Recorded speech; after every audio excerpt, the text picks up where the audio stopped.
Pada ekspedisi penyelidikan di luar pantai California pada tahun 2026, saintis dari Monterey Bay Aquarium Research Institute menemui spesies Siphonophore yang belum dikenal pasti sebelum ini.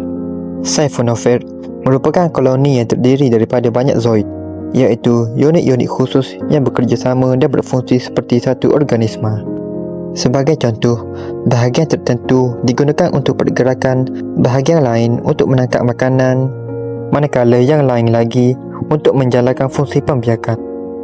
Haiwan ini ditemui sekitar 2000 meter di bawah permukaan laut.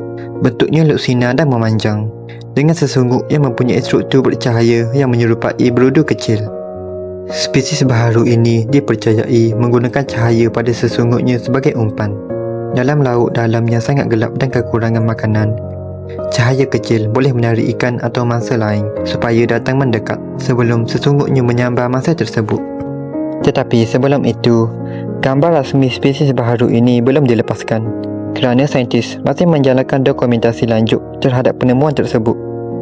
Jadi, banyak yang kita tahu sekarang masih berdasarkan pemerhatian awal.